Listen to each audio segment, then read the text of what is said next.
To our series on Cuba. All week long, we've showed you ways in which that country is dealing with significant shifts in business, arts, culture, and society. Tonight, Jeffrey Brown reports about an industry where Cuba has been a leader, organic farming. Its growth was born out of necessity, but now its approach is attracting attention in the U.S. and other places. It's part of our stories on the Cuban evolution. In Cuba and now beyond, Miguel Salcinas is recognized as a pioneer of organic farming.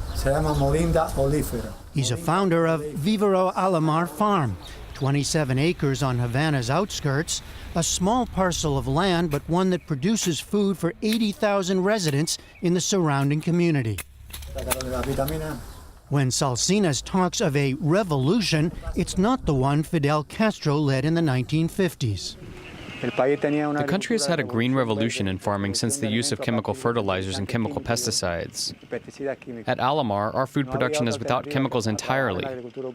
In fact, this is one of some 10,000 urban organic farms in Cuba. It's part of a well-organized system here that's gained attention as a model for other parts of the world, and daily attracts experts and foodies. Is it biodegradable? Like this group of Americans on a recent tour. This is like a school because people from other countries who come to Cuba and they want to learn about Cuban agriculture, they already had like students from 15 countries. But Cuba's role as a leader in organic farming didn't come from a concern over its carbon footprint or a desire to rid chemicals from everyday food. Cuba stopped using chemicals because the chemicals disappeared. The people of Cuba are living in a crisis. It began in 1991, what the government euphemistically called the special period. It's referred throughout the land as Periodo Especial. When the Soviet Union collapsed and Cuba lost its major supplier of fuel, fertilizer, and food. People are just fed up with Periodo Especial. This 1993 documentary captured the pain and chaos of those years when it's estimated individual Cubans lost an average of 10 to 15 pounds. People queue in line for hours at a time for a few basic essentials. These people were waiting for pieces of bread.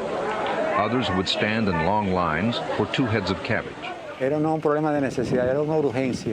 was a matter of urgency. It was a huge challenge since we were importing more than 80% of the food consumed by Cubans. We needed to produce our own food. Farmers were without fertilizers, pesticides, or fuel for tractors. In an effort to stave off hunger, the Cuban government gave state-owned farmland to anyone who promised to grow food. Vivero Alamar was created by people who lived in the surrounding community. Many well remember the special period. I am 56 years old. We had a rough period here in the 90s. We had needs. We were hungry, but not dying of hunger. Jason Reese, who has an organic farm in Brooklyn, New York, helped lead the tour we joined. The older people taught the younger people in that time period in the 90s how to use the traditional techniques of growing food when there was no access to chemicals. What do you see when you look at this place? I see a great example of permaculture and organic farming practices. They're using a lot of interplanting and a lot of natural insecticides. They're using marigolds to attract the pollinators. And it's not a monoculture. It's not a field full of corn or soy like we see in the U.S. Beds of worms are bred to break down manure into nutrient-rich compost. Juan Andres Rodriguez has worked here for 9 years.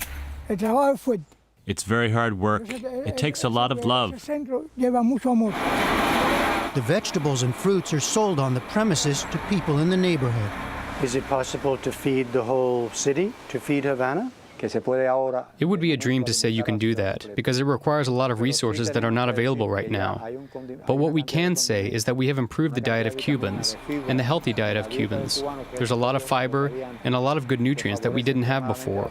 I need green coconuts for dinner tonight. Indeed, one member of the tour of American foodies was Jamie DeRosa, a well-known Miami chef.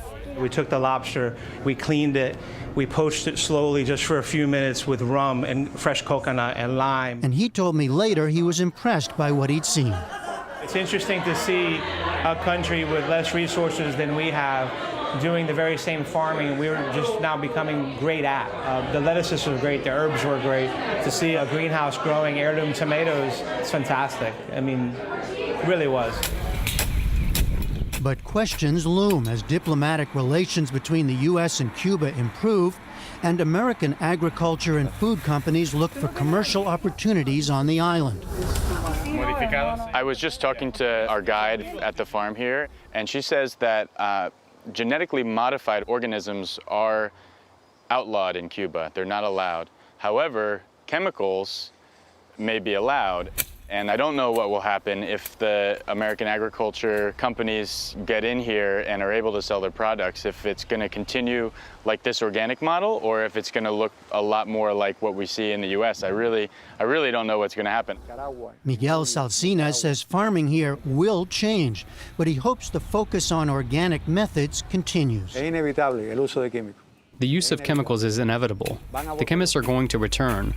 What we have to know is to what extent, and use them as little as possible, and try to continue to emphasize organic agriculture.